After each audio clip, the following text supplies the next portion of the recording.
একটি যদি জার্সি গরু কেউ পালে ফেলে থাকেন বা একটি শূকর, এটা চলতেই থাকবে। তো যার ফলে আজকে যারা পাচ্ছেন ব্যবহার করা যায়, তারা যাতে উৎসাহ নিয়ে প্রাণী পালন করে। যদি কেউ পালন করে থাকেন তাহলে ওনাদের নাম পঞ্চায়েত সমিতি প্রভাবে আসা এই 174 জনকে আমরা দিচ্ছি এবং আগামী তো এই গভর্নমেন্টের ডিবিটি সিস্টেমে আমাদের এই প্রাণীপালক সম্মান নিধিকে ঢোকানোর জন্য কোথাও কাউকে রিকোয়েস্ট করতে হবে না, কোথাও গিয়ে দৌড়ঝাঁপ করতে হবে না। উনি ওনার ব্যাংকে নতুন নিয়ম করেছেন, এটা হচ্ছে DBT, direct beneficiary benefit transfer.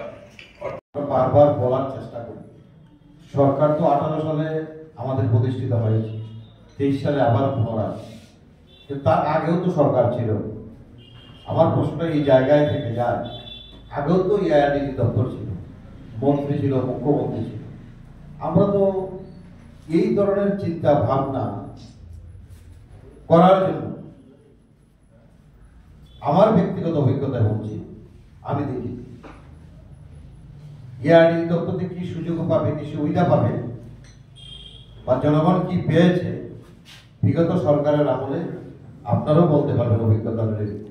আমার নজরে আসে আজকে যেভাবে রাজ্যের মুখ্যমন্ত্রী এবং দপ্তরের মন্ত্রী যিনি সুধাংশু বাবু রয়েছে, যেভাবে দপ্তরকে নিয়ে ভাবনা, চিন্তাধারা এবং মানুষের কাছে পৌঁছানো এবং মানুষকে সহযোগিতা করা এবং স্বয়ং সম্পূর্ণ করা, আত্মনির্ভর করা, এই পরিকল্পনা, সেখানে রাজনৈতিক দলের ঊর্ধ্বে উঠে সর্বোপরি মানুষের স্বার্থে, দেশের রাজ্যের জনগণের স্বার্থে কাজ করা, সেই ভাবমূর্তি কিন্তু আজকে পরিষ্কার হয়ে গেছে রাজ্যের মানুষের কাছে।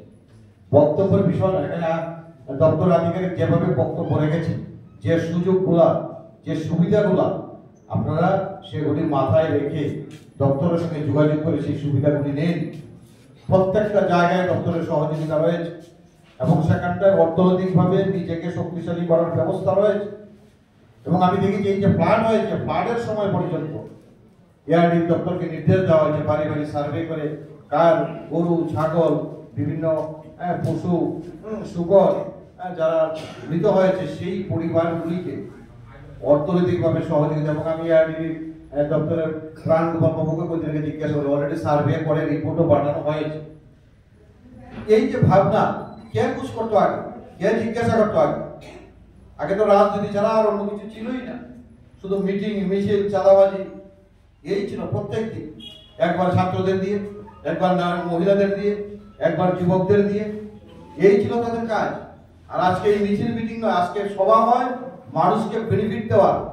সেখানে রাজনৈতিক দলের মিটিং হয় না, সেটা সময়ে সময়ে যখন দরকার সেটা থাকবে রাজনৈতিক দলের, কিন্তু বৃহদংশ মিটিং, সভা হয় মানুষের স্বার্থে, মানুষকে বেনিফিট দেওয়ার লক্ষ্যে, সরকারের সুযোগগুলি মানুষের কাছে পৌঁছায়।